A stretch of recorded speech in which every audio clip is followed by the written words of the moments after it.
लो बच्चों, welcome back. जैसा कि आप जानते हैं कि हमने मॉलिक्यूलर बेसिस ऑफ इनहेरिटेंस का क्वेश्चन प्रैक्टिस का सीरीज शुरू किया था। पिछले वीडियो ट्यूटोरियल में हमने इसके कुछ क्वेश्चंस, अप्रोक्सीमेटली 10 क्वेश्चंस के बारे में डिस्कशन किया था, और मैंने आपको बोला भी था ऑलमोस्ट हमारा इन 10 क्वेश्चन से आधा चैप्टर क्लियर हो गया, कंप्लीट हो गया। उसके बाद थोड़ा सा तबीयत खराब रही, बीमार रहे हम 3-4 दिन, इसलिए आपके लिए वो दूसरा पार्ट हम लेके नहीं आए थे। तो आज सोचा कि वीडियो शूट किया जाए, क्योंकि आप भी वेट ही कर रहे होंगे उस molecular basis of inheritance chapter के दूसरे पार्ट के लिए। तो चलो चलो शुरू करते हैं without any delay.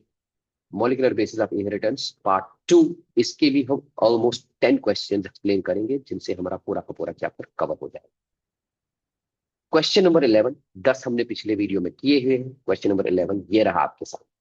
Question number 11, given below are two statements. Statement 1 क्या कह रहा है? Splicing refers to joining of exons in a defined order. Splicing refers to joining of exons in a defined order.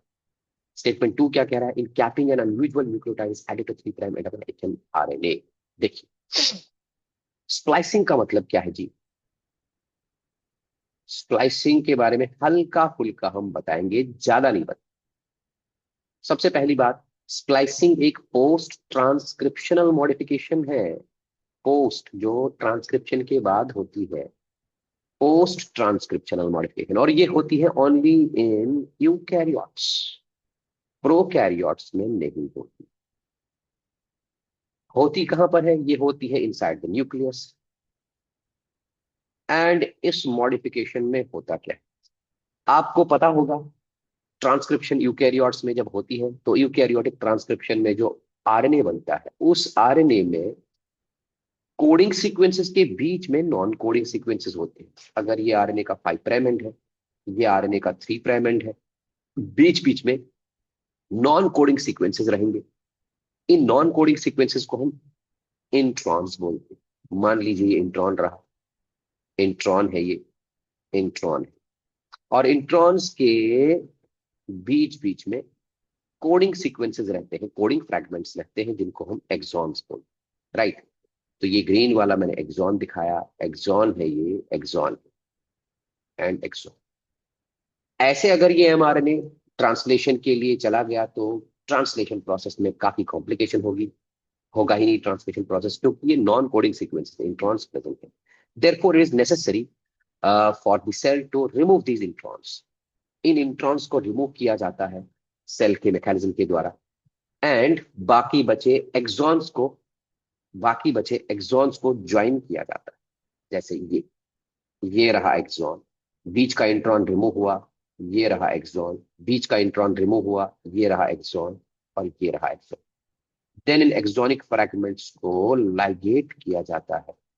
Ligation के लिए भी enzyme चाहिए, ठीक है। These exonic fragments are then ligated, तब जाके बनती है जेनेटिक इंफॉर्मेशन कंटिन्यू, राइट।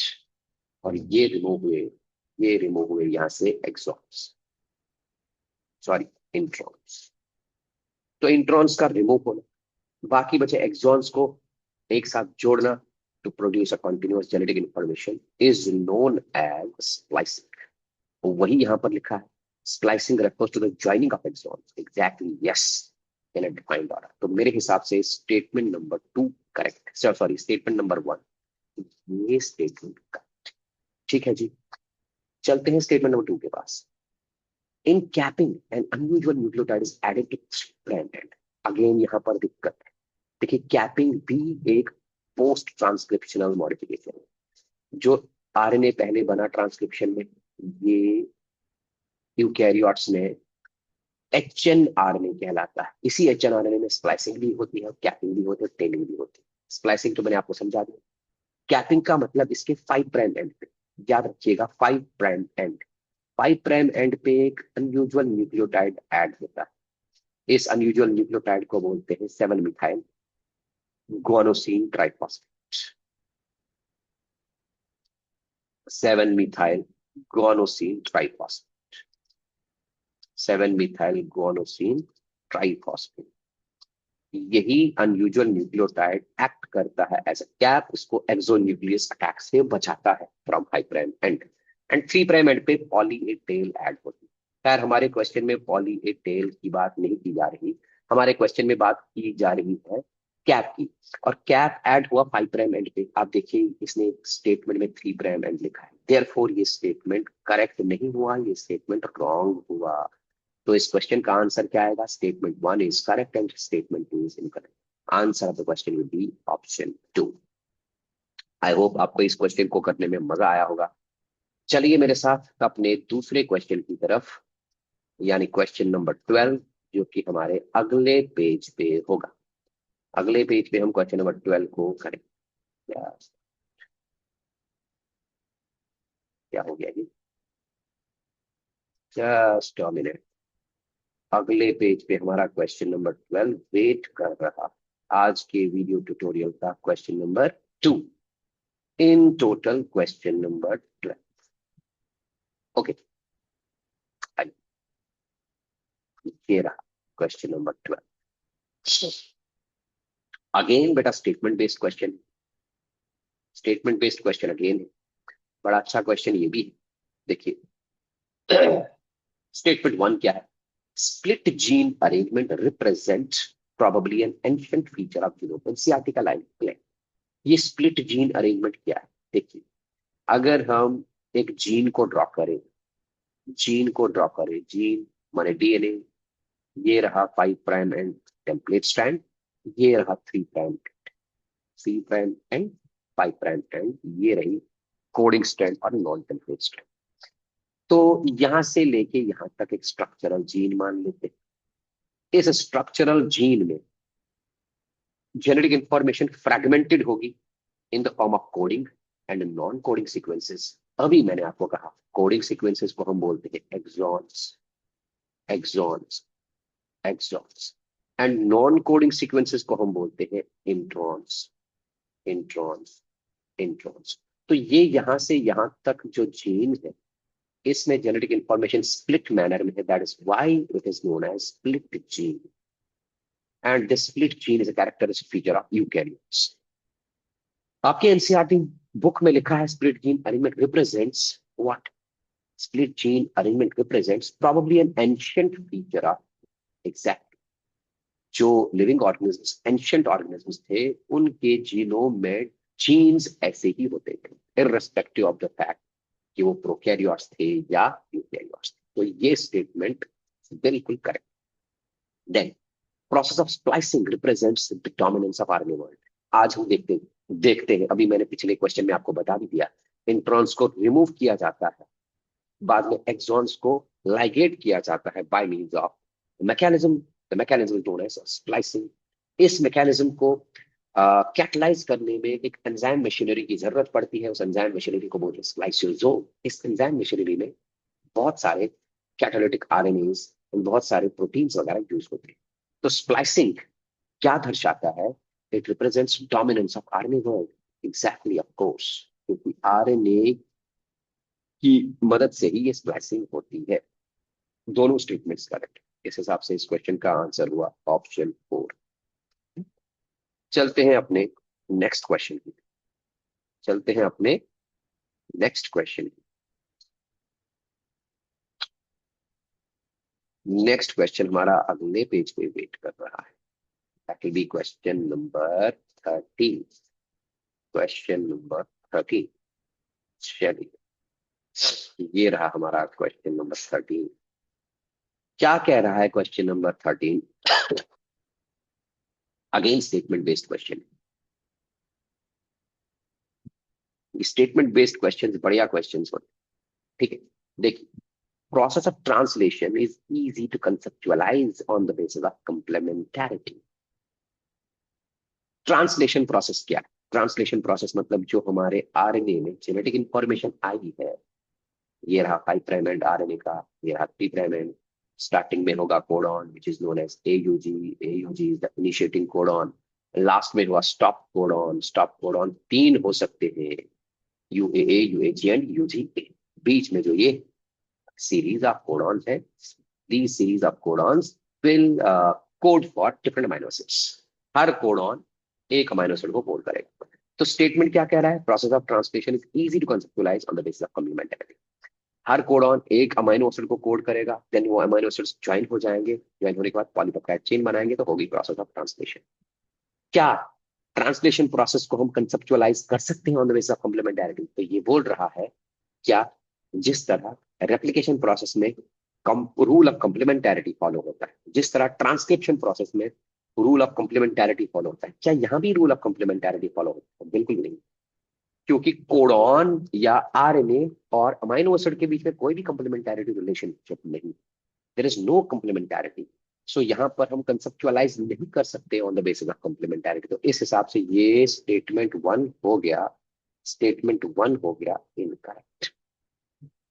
हाँ, ये जरूर है, कॉम्प्लीमेंटैरिटी का रूल यहाँ गवर्न नहीं होता, बट एक कोडॉन के एब्सेंट होने से एक पर्टिकुलर अमाइनो एसिड एब्सेंट हो जाए मतलब these are the code words for amino acids.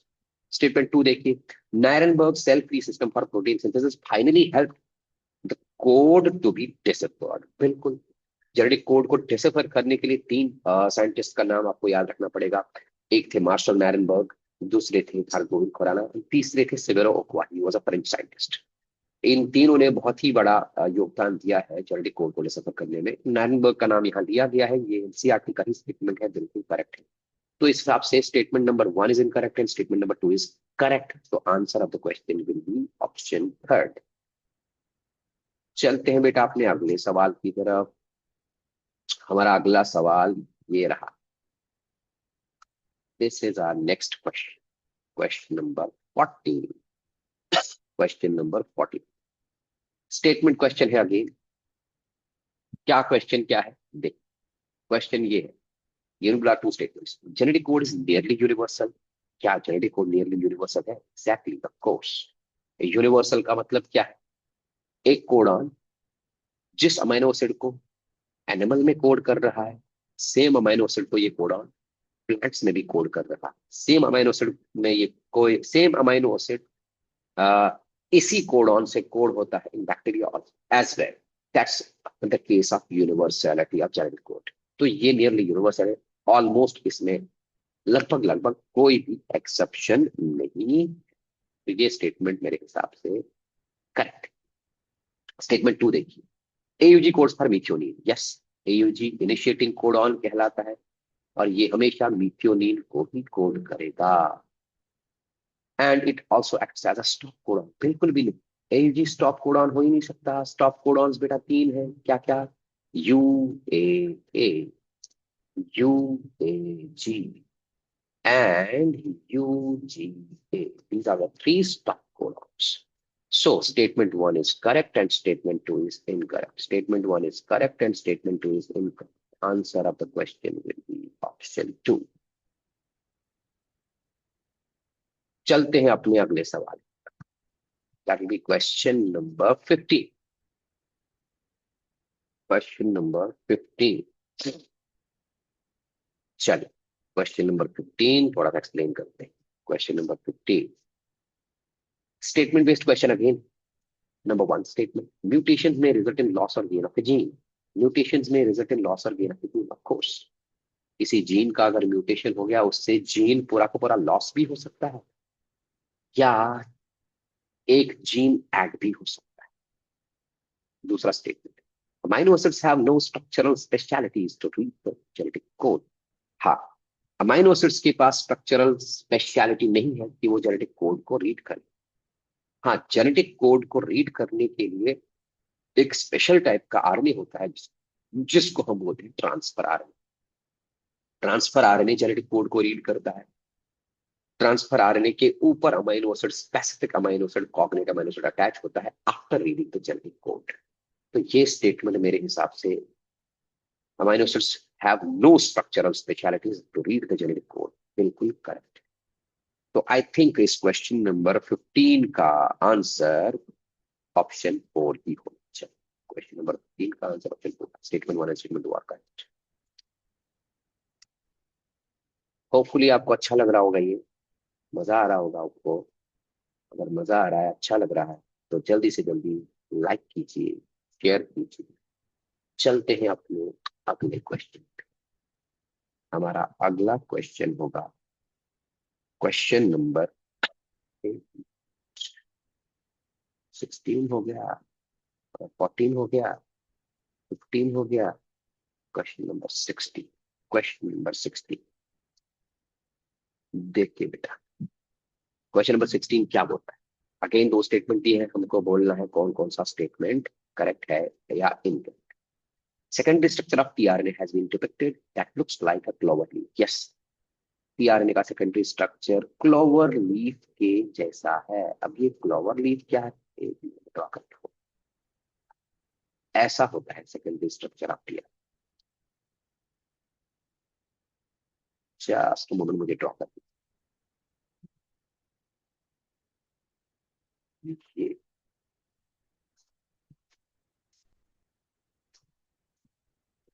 ये रहा 5 प्राइम एंड, ये रहा 3 प्राइम एंड। इसी 3 प्राइम एंड पे अमाइनो एसिड अटैच रहता है और 5 प्राइम एंड पे, 5 प्राइम एंड पे फॉस्फेट ग्रुप अटैच है। यहाँ पर ये डबल स्ट्रैंडेड होता है, डबल स्ट्रैंडेड होता है, डबल स्ट्रैंडेड होता है, डबल स्ट्रैंडेड होता है। और ये 3 लूप होते हैं, इन लूप्स का अलग अलग नाम भी है। तो टोटल इसके 4 आर्म्स हैं। हाँ, अगर थोड़ा बड़ा टीआरएनए होगा तो उसके 5 आर्म्स होते हैं। इन 4 आर्म्स के नाम होते हैं। एक आर्म का नाम है DHUR, डाइहाइड्रोग्लिसरीन। इसमें एक अनयूजुअल न्यूक्लियोटाइड होता है डाइहाइड्रोग्लिसरीन, इसीलिए ये नाम पड़ा है। दूसरा नाम है TCR, इसमें सीरो यूरिन होता है, इसलिए TCR नाम पड़ा है। अभी ये है एंटीकोडॉन आर्म। एंटीकोडॉन इसी आर्म में लगा होता है। एंटीकोडॉन ही वो चीज है जो जेनेटिक कोड को रीड करता है। और ये वाली आर्म, 3 प्राइम 5 प्राइम एंड वाली आर्म, इस आर्म को एक्सेप्टर आर्म बोलते हैं। एक्सेप्टर आर्म के 3 प्राइम एंड पे ही अमीनो एसिड अटैच होता है। कौन सा अमीनो एसिड अटैच होगा? एंटीकोडॉन आर्म जिस कोडॉन को एमआरएनए के ऊपर रीड करेगा, उस कोडॉन से कोड होने वाला अमीनो एसिड यहाँ पर अटैच होगा। अच्छा, अब स्टेटमेंट क्या है? Secondary structure of tRNA has been depicted that looks like a clover leaf. हाँ, ये क्लोवर लीफ जैसा लग रहा है बिल्कुल, but in actual practice it is a compact molecule which look like inverted L. बिल्कुल, एक्चुअल प्रैक्टिस में tRNA inverted L shaped होता है, ऐसा इन्वर्टेड एल शेप्ड। बिल्कुल statement correct. Statement 1 is correct. Statement 2 देखते हैं। Charging of TRA is the first step of translation in which amino acids are activated without using ATPs. Oh, charging of TRA, charging of tRNA वाकई में translation process का पहला stage. इसमें पहले amino acid react करता है ATP के साथ। आई होप आपका आंसर क्लियर हो गया होगा। तब जाके बनता है अमाइनो एसिड एएमपी कॉम्प्लेक्स। इससे बाहर निकलता है एक pyrophosphate, AMP, adenosine monophosphate amino acid के साथ अटैच होता है। फिर ये एडेनोसिन मोनोफॉस्फेट टीआरएनए के साथ रिएक्ट करता है। तब जाके अमाइनो एसिड टीआरएनए के साथ अटैच होता है उसके 3 प्राइम एंड, एक्सेप्टर आर्म के 3 प्राइम एंड। अमाइनो एसिड बन गया चार्ज टीआरएनए। तो टीआरएनए की चार्जिंग आप देख ही रहे हैं, एटीपी की प्रेजेंस में हुई। यहां पर लिखा है विदाउट एटीपी, देयरफॉर ये स्टेटमेंट रॉन्ग हो गया। The answer of the question will B statement 1 is correct and statement 2 is incorrect. I hope आपको अच्छा लग रहा होगा। अच्छा लग रहा है तो जल्दी से जल्दी एक लाइक दीजिए, थम्स अप दीजिए, हेयर शेयर कीजिए इसको। चल, चलते हैं अपने अगले सवाल की तरफ। हमारा अगला सवाल क्वेश्चन नंबर 17 होगा। अगेन एक अच्छा क्वेश्चन होगा। देखते हैं अगला सवाल हमारा। जस्ट अ मिनट, मुझे थोड़ा ये साफ करने दीजिए ताकि अगर लिखने की जरूरत पड़े तो हमारे पास जगह हो। Okay, let's move to our question number 17। Yes, question number 17 फिर से statement based question. Statement based question बड़े अच्छे क्वेश्चन। I like question number 17। Statement 1. 23S ribosomal RNA also acts as ribozyme for the formation of peptide bond and is known as peptidyl transferase enzyme. बिल्कुल correct है। Prokaryotes में ये NCERT की line है, वैसे थोड़ा मैं इसको एक्सप्लेन करना चाहूंगा। प्रोकैरियोट्स में 23S राइबोसोमल आरएनए, जो कि लार्जर राइबोसोमल सब यूनिट का पार्ट है, यही एक्ट करता है as peptidyl transferase. Peptidyl transferase peptidyl transferase का मतलब ये दो अमाइनो एसिड्स के बीच में जब पीआरएनएज नजदीक आते हैं तो दो अमाइनो एसिड्स के बीच में पेप्टाइड बॉन्ड बनवाता है। लेकिन यूकैरियोट्स में लार्जर राइबोसोमल सब यूनिट का 28S राइबोसोमल आरएनए एक्ट करता है एज पेप्टिडाइल ट्रांसफरेज, क्योंकि लार्जर सब unit of the ribosome in eukaryotes में 23S राइबोसोमल आरएनए नहीं होता, वहां 28S राइबोसोमल आरएनए होता है। तो ये स्टेटमेंट तो एकदम करेक्ट है प्रोकैरियोट्स के लिए। Statement 2. In prokaryotes, control of the rate of transcriptional initiation is the predominant site for control of gene expression. Exactly. Prokaryotes में ट्रांसक्रिप्शन को कंट्रोल करने के लिए, जीन एक्सप्रेशन को कंट्रोल करने के लिए एक ही स्टेज है, that stage is the initiation of transcription. Main predominant stage यही है जहां पर आप जीन एक्सप्रेशन को कंट्रोल कर सकते हो। ये भी करेक्ट है। तो इस हिसाब से इस क्वेश्चन का आंसर हुआ option number 4। Both statement 1 and statement 2 are correct. ये हो गया क्वेश्चन नंबर 17। चलते हैं बेटा अपने अगले सवाल की तरफ। हमारा अगला सवाल क्वेश्चन नंबर 18 ये रहा आपके स्क्रीन पे। Question number 18 just yes okay. Again दो स्टेटमेंट दिए हैं, असर्शन एंड रीजन। आपको बताना है असर्शन करेक्ट है, रीजन करेक्ट है, और असर्शन रीजन एक दूसरे का एक्सप्लेनेशन है या नहीं। क्वेश्चन नंबर 8, चलिए असर्शन क्या कह रहा है। If the bacteria do not have lactose, if the bacteria do not have lactose around them, they would know longer require the synthesis of beta galactosidase enzyme. बिल्कुल सही है। देखो लैक्टोज एक डाइसेकेराइड है, लैक्टोज एक डाइसेकेराइड है। Lactose टूटता है into galactose and glucose. Lactose टूटता है into galactose and glucose by means of an enzyme. उस एंजाइम का नाम है बीटा गैलेक्टोसाइडेस। और beta galactosidase E coli bacteria में बनता है after the gene expression of the structural gene lac Z. ठीक है, लैकोप्रोन का लैक्जेट जीन एक्सप्रेस होके बीटा गैलेक्टोसाइडेस जीन बनाता है। तो अगर बैक्टीरिया के मीडियम में लैक्टोज है तो उसको लैक्टोज को मेटाबोलाइज करने की जरूरत पड़ेगी। मेटाबोलाइज करने के लिए बीटा गैलेक्टोसाइडेस एंजाइम होना चाहिए। तो स्टेटमेंट यही कह रहा है कि अगर बैक्टीरिया के पास लैक्टोज नहीं गया मीडियम में, they would know longer require, तो उनको जरूरत न पड़ेगी बीटा गैलेक्टोसाइडेस एंजाइम बनाने की। Assertion is correct.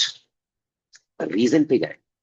Beta galactosidase is used to catalyse the hydrolysis of lactose. बोला मैंने ये बीटा गैलेक्टोसाइडेस ही वो एंजाइम है जो लैक्टोज को हाइड्रोलाइज करता है, ब्रेक करता है into into galactose and glucose. बिल्कुल ये भी करेक्ट है। ठीक है। एंड क्या ये असर्शन को एक्सप्लेन कर रहा है? आई थिंक ये एक्सप्लेन कर रहा, क्योंकि if the lactose is present then beta galactosidase will hydrolyze this lactose into galactose and glucose. ये explain कर रहा. So the answer of the question will be assertion and reason are correct and R is the correct explanation of A. I hope आपको ये समझ में आया होगा, आया ही होगा, मैंने एक्सप्लेन किया है आपको। बेटा इस चैप्टर के लास्ट दो क्वेश्चंस आने वाले हैं। अगेन ये दोनों क्वेश्चन असर्शन रीजन टाइप के क्वेश्चंस ही हैं। क्वेश्चन नंबर 19 ये रहा हमारे सामने। Let's study this question and will solve this question. Question number 19। A very low level of expression of lac operon has to be present in the cell all the time. क्या ये correct है? क्या ये correct है? I think ये correct. क्योंकि अगर lack operon का थोड़ा बहुत एक्सप्रेशन नहीं हुआ तो there will not be a little amount of lactose permease. Lactose permease थोड़ा बहुत सेल में होना ही चाहिए, होना ही पड़ेगा, क्योंकि यही वो एंजाइम है जो ई कोलाई सेल के मेम्ब्रेन की परमिएबिलिटी को बढ़ाता है ताकि बाहर का लैक्टोज अंदर जाए। तो लैक्टोज परमिएस की मदद से एक आधा lactose molecule E coli cell के अंदर चला जाएगा। वही लैक्टोज मॉलिक्यूल लैक ओपेरॉन में रिप्रेसर जीन से बने हुए रिप्रेसर या रेगुलेटरी जीन से बने हुए रिप्रेसर प्रोटीन के ऊपर बाइंड करेगा। देन ये रिप्रेसर लैक्टोज ऑपरेटर के साथ बाइंड नहीं कर पाएगा, तो आरएनए पॉलीमरेज को इजीली मौका मिल जाएगा ट्रांसक्रिप्शन करने में। अब अगर थोड़ा बहुत एक्सप्रेशन भी नहीं हुआ लैक ओपेरॉन का, तो lactose permease will not be present, therefore cell lactose molecule को अंदर ले ही नहीं पाएगी, तो यहां पर इंडक्शन होगा ही नहीं। मतलब यहां पर हमेशा रिप्रेसर प्रोटीन ऑपरेटर के साथ बाइंड करता ही रहेगा। रिप्रेसर प्रोटीन ऑपरेटर के साथ तभी बाइंड करेगा जब उसके साथ लैक्टोज बाइंड नहीं हुआ। तो एक मॉलिक्यूल लैक्टोज, एटलीस्ट एक मॉलिक्यूल लैक्टोज को अंदर जाना ही पड़ेगा। वही लैक्टोज मॉलिक्यूल रिप्रेसर प्रोटीन के साथ बाइंड करेगा। It will not allow repressor protein to bind to the operator, तब जाके ट्रांसक्रिप्शन होगी, ये लैक ओपेरॉन स्विच ऑन होगा। तो very low level of expression of lac operon has to be present in the cell all the time, yes of course, क्योंकि इसी से low level of lactose permease बनेगा and थोड़ा बहुत एक आध मॉलिक्यूल्स ऑफ लैक्टोज अंदर जाएंगे which will switch on the lac operon. Reason इसका क्या है? रीजन क्या है? फिलहाल तो ये स्टेटमेंट, वो असर्शन इज करेक्ट। रीजन देखते हैं। Lactose regulates switching on and off of the operon termed as inducer. Of course lactose ही लैक ओपेरॉन को स्विच ऑन करता है या स्विच ऑफ करता है। लैक्टोज अगर प्रेजेंट है तो स्विच ऑन हो गया, अगर प्रेजेंट नहीं है तो स्विच ऑफ। तो it acts as an inducer. Yes of course, दोनों करेक्ट है, दोनों correct. Yes, both are correct. क्या ये वाला स्टेटमेंट रीजन असर्शन को एक्सप्लेन कर रहा है? Lactose regulate switching on and switching off. हाँ, इसका इसके साथ कोई रिलेशन है ही नहीं, नो रिलेशन, नो रिलेशन। यहां पर बोला गया है कि थोड़ा बहुत एक्सप्रेशन लैक ओपेरॉन का होना पड़ेगा ताकि लैक्टोज परमिएस हो, लैक्टोज अंदर जाए। Yes of course. यहां पर बोला गया है लैक्टोज एक इंड्यूसर, तो there is no relation. Therefore मेरे हिसाब से इसका answer question number one, option number one आएगा। बोथ आर ट्रू, लेकिन R is not the correct explanation of ए।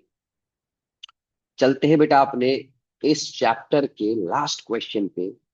इसी क्वेश्चन के साथ आपका ये चैप्टर कंप्लीट हो जाएगा। ओके, यस, जल्दी से जल्दी लाइक मारिए, शेयर कीजिए इसको और चैनल को सब्सक्राइब भी कीजिए अगर कोई नया व्यूअर है तो। Okay, question number 20, last question भी असर्शन रीजन वाला ही क्वेश्चन। क्या क्वेश्चन दिया? Regulation of an operon by repressor is referred to as negative regulation. Yes of course. Operon अगर रिप्रेसर से रेगुलेट हो रहा है, रिप्रेसर माने रिप्रेसर प्रोटीन जो रेगुलेटरी जीन से बना है, ठीक है, तो इसको नेगेटिव रेगुलेशन बोलेंगे। ऑफ कोर्स ये करेक्ट। ओपेरॉन, अच्छा, अगर इंड्यूसर, अगर रिप्रेसर नहीं कोई और प्रोटीन या आप एक्टिवेटर प्रोटीन बोलिए, तब इसको नेगेटिव रेगुलेशन नहीं बोलेंगे, तब इसको पॉजिटिव रेगुलेशन बोलेंगे। Reason, operon under the control of positive regulation are regulated by activators। yes of course, दोनों करेक्ट। लेकिन दोनों के बीच में कोई रिलेशन ही नहीं है, क्योंकि यहाँ एक्टिवेटर के बारे में बोला गया है, यहाँ यहाँ यहाँ रिप्रेसर के बारे में बोला गया है। There is no relation. मेरे हिसाब से both are correct and R is not explanation of correct explanation of A. So the answer of question will be option one. इसी के साथ ये चैप्टर आपका बेटा खत्म हो गया। हाँ, इस चैप्टर में दो टॉपिक्स और हैं। एक है जीनोम प्रोजेक्ट और डीएनए फिंगरप्रिंटिंग। उन दो टॉपिक्स के क्वेश्चंस इफ पॉसिबल इंशाल्लाह मैं कोशिश करूंगा अलग से आपके लिए लाऊंगा। बाकी उन दो टॉपिक्स को छोड़ के आपका सारा का सारा मॉलिक्यूलर बेसिस ऑफ इनहेरिटेंस का चैप्टर कंप्लीट और कवर हो गया। आप अच्छे से इस दोनों वीडियोस को देखिए, ज्यादा बड़े नहीं है, और 1.7x पे देखेंगे तो फटाफट हो जाएगा। क्वेश्चन प्रैक्टिस सारा हुआ है, और ये आपको आपके रीनीट में भी बूस्ट करेगा। और जो लोग नीट 2027 की तैयारी कर रहे हैं उनके लिए भी ये बेटर है। आने वाले नीट एग्जाम्स के लिए भी ये बेटर है, सारे एस्पिरेंट्स के लिए अच्छा है। But particularly it is for reNEET 2026 aspirants and NEET 2027 aspirants. तो अच्छे से वीडियोस को देखिए, शेयर कीजिए अपने दोस्तों के साथ, चैनल को लाइक कीजिए, सब्सक्राइब कीजिए। मिलते हैं अपने अगले वीडियो ट्यूटोरियल में। तब तक के लिए बेटा goodbye and take care.